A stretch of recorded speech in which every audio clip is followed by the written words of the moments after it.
할렐루야. 오늘 예레미야 47장 말씀을 통해 하나님의 은혜 받고 이렇게 기도하는 시간 갖도록 하겠습니다.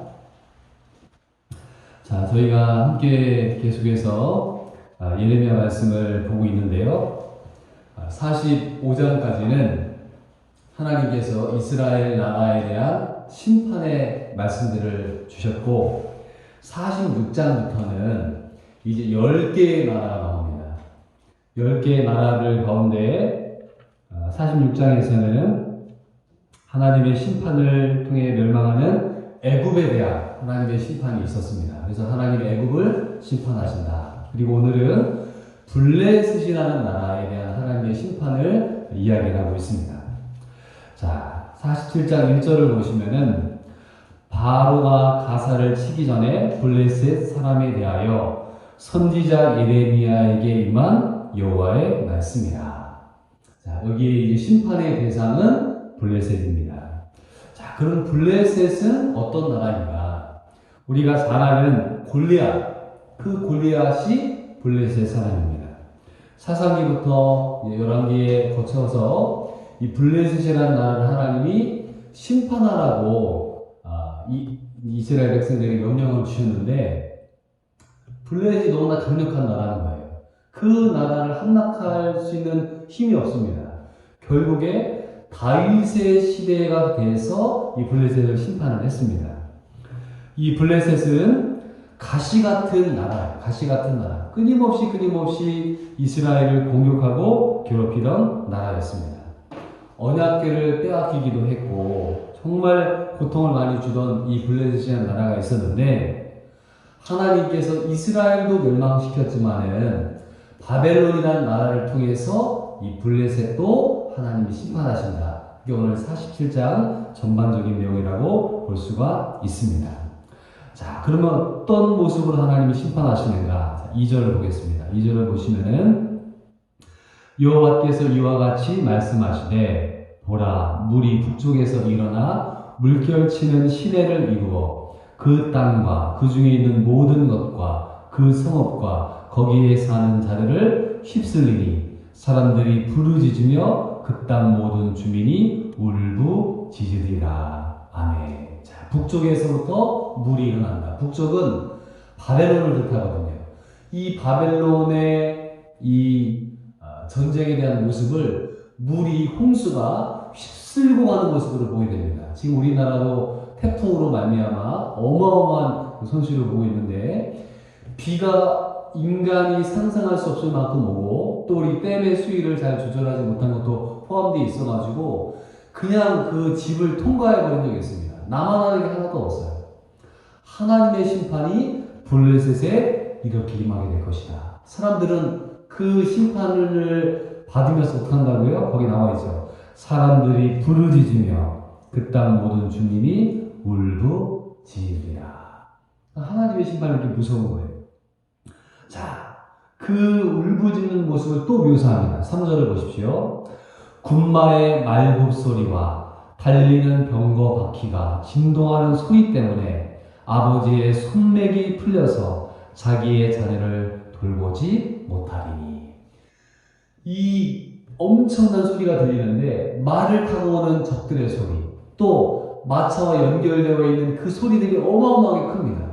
그 소리 때문에 이 아버지가 도망가는 가운데 손맥이 풀린대. 손에 맥이 풀려가지고 자녀의 손을 붙잡고 가야 되는데 그 자녀를 붙잡고 가지 못합니다. 부모가 자식을 포기하는 그 순간 얼마나 이 전쟁이 참혹한 것임을 보여주고 있습니다. 그 부모가 자식을 살리지 못해요.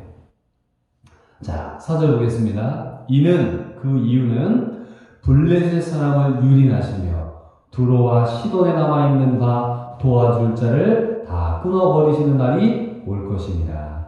여호와께서 갑돌섬에 남아있는 블레셋 사람을 유린하시리라. 아멘. 자, 블레셋이 고통을 당하니까 주변 나라들에게 도움을 청한 거예요. 여기 옆에 세 가지의 나라가 나타납니다. 어떤 나라입니까? 여기 보니까 두로와 또 나와있죠. 시돈과 갑돌이 나옵니다. 자, 주변에 있는 좀 괜찮은 나라들이 있었어요. 그 나라들에게 도움을 청해도 갔지만은 도와주지 못한다는 거예요.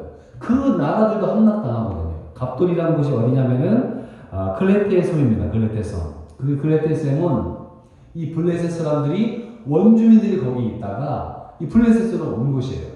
본토에 그것을 요청하지만은 거기도 심판을 받게 된다. 그래서 하나님께서 블레셋 사람을 유린하고 유린하신다.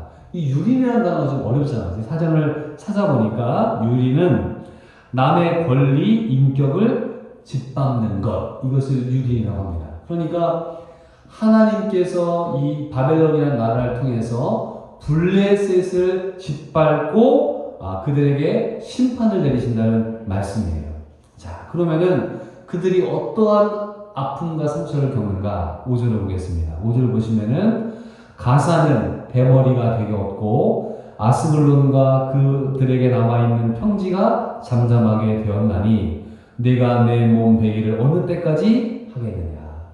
가사는 이 블레셋의 큰 도시거든요. 우리로 따지면은 서울, 부산 이런 대표적인 도시입니다.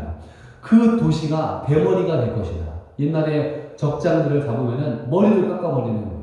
그 부끄러움을 주는 것입니다. 나라가 완전히 이제 이 부끄러움을 당하게 되고 아스글론도 우리나라 따지면 대전과 같은 그런 도시거든요. 그곳이 평지가 될 것이다. 성이 있었는데 성들을 다 무너뜨려가지고 평지가 될 것이라는 말씀이에요. 그리고 거기 보니까 내가 내 몸 베기를 어느 때까지 하겠느냐. 이건 뭐냐면은 이 위기의 순간에 보면은 자기들이 몸에다 막 칼질을 합니다. 그러면은 자기들이 섬기는 그 신이 그들을 도와준다고 그들은 믿고 있었어요. 엘리야가 850대 1의 그런 영적인 전투가 있을 때 엘리야가 기도를 하기 전에 그들에게 기도를 시키잖아요. 너의 신이 어디 갔느냐. 응답이 없으니까 칼로 자기 몸을 베었단 말입니다. 그 이야기예요. 너희들이 몸을 베도 너희의 가짜 신들은 너희를 구원할 수 없다라는 말씀인 것이에요. 자, 6절을 보겠습니다. 오호라 여호와의 칼이여 내가 언제까지 쉬지 않겠으며 내 칼집에 들어가서 가만히 쉴지어다.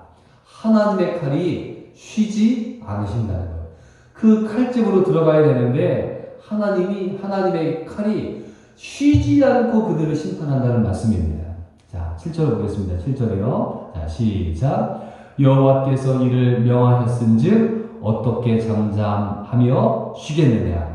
아스글론과 해변을 치료하여 그가 정하셨느니라 하니라. 하나님께서 이 모든 역사를 움직이셨기 때문에 그 칼이 쉬지 않는다는 거예요. 그 칼이 잠잠하지 않는다는 것이에요.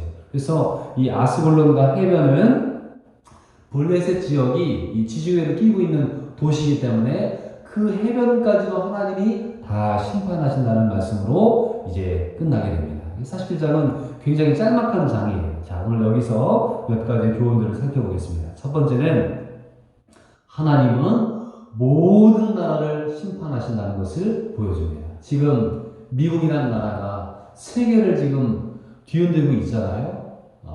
학교로 따지면은 반장이죠. 미국이 반장이 돼서 이 전 세계에 끌고 갑니다. 근데 하나님의 역사가 어떻게 될지 모르는 거예요. 미국도 공중분해될 수 있는 거예요. 지금 중국이라는 나라가 G2잖아요. 부반장. 그래서 이 아시아를 지배하려고 하고 있습니다. 하나님께서 중국을 어떻게 하실지 모르는 거예요. 하나님의 역사가 어떻게 바뀔지 모르는 거예요. 우리가 고대 근방의 역사를 보게 됐을 때 애굽이라는 나라가 피라미드를 짓고 세계를 제패하던 나라였습니다. 지금 이집트 보십시오. 그냥 아프리카의 조그만 나라에 불과한 것이에요. 바벨론이라는 나라가 어마어마하게 컸습니다. 그러나 페르시아라는 나라가 나타나서 그 바벨론을 물리쳤어요. 페르시아가 어마어마하게 큰 대국을 만들었습니다. 로마가 그 나라를 침략했습니다. 로마 역시도 야만인들에 의해서 함락당했습니다. 그 유럽의 역사를 우리가 보게 되는 거예요. 하나님은 하나님의 시간과 때에 따라서 어떤 나라를 세우기도 하시고 어떤 나라를 내리기도 하시는 분이시다라는 것을 우리에게 말씀하고 있습니다. 이 블레셋에게 하나님의 심판의 메시지를 주는데 이들이 깨닫지 못하는 거예요. 결국에 하나님이 그 블레셋을 심판하십니다. 두 번째로 블레셋이 회개하지 않는 모습을 보게 됩니다. 자, 믿지 않는 사람들은요, 하나님의 심판들을 보게 될 때 그게 하나님의 심판인 줄 몰라요. 그건 그냥 자연현상이야. 그거는 그냥 일어난 어떤 액시던트, 사건과 사고로 알지 그것을 성경적으로 해석하지 못한다는 것입니다. 하나님에 대한 무관심을 갖고 있기 때문에 그냥 사건인 거예요. 우리는 봄, 여름, 가을, 겨울을 하나님이 바꾸신다고 보고 있잖아요. 세계 흥망성쇠를 하나님이 이끄신다는 하나님의 역사관으로 보잖아요. 믿지 않는 사람들은 그렇게 안 본다는 거예요. 하나님에 대해서 무관심합니다. 그래서 하나님의 심판이 왔지만은 그 심판으로 깨닫지 못하는 게 바로 블레셋 사람들이었습니다. 그래서 회개하지 않으면은 하나님의 심판을 받는다. 그 말씀의 교훈입니다.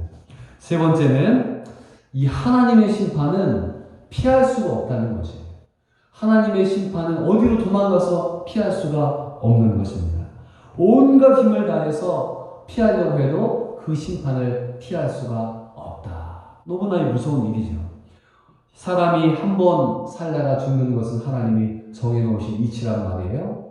왕이라 할지라도, 대통령이라 할지라도, 재벌이라 할지라도, 훌륭한 학자라 할지라도 그 죽음의 심판을 벗어날 자가 없는 것입니다. 하나님께서 인간을 심판하실 날이 있어요. 인간은 피할 수가 없습니다. 그래서 하나님께로 돌아가는 것 외에는 없는 것이에요. 자, 네 번째, 하나님의 심판은 그 누구도 막을 수 없다는 것입니다. 지금 바벨론이라는 나라가 쳐들어오잖아요. 이 블레셋이 두렵고 떨리는 거예요. 두로에게 도움을 요청합니다. 시돈에게 도움을 요청합니다. 갑돌손에 요청합니다. 그들이 도울 수가 없는 거예요. 인생의 도움이 어디에 있습니까? 하나님이 우리의 도움이 되시는 거예요. 때로는 우리는 그게 하나님의 도움인지 모릅니다. 그냥 누가 우연히 도와준 것 같습니다. 그러나 그 모든 것 속에 하나님의 도우심이 있다는 것을 우리가 아셔야 해요. 병이 나서 병원에 갔습니다. 의사 선생님이 수술을 해서 내 병이 낫습니다. 그러면 정말 훌륭한 의사다. 그 의사를 하나님이 예비해 놓으신 거예요. 나는 좋은 병원, 서울대학교 병원, 또 세브란스 병원, 또는 저기 좋아 있는 아산병원에 가서 참 좋은 병원에서 내가 치료받게 되었다. 그 병원 하나님께서 여러 사람들을 통해서 만들어 놓으신 것이에요. 그래서 우리가 무슨 일을 만나든 어떤 때를 만나든지 간에 거기에는 하나님의 도우심이 있는 거예요. 근데 이 하나님의 도우심은 믿는 사람들도 도와주시지만 안 믿는 자들도 하나님 도와주세요.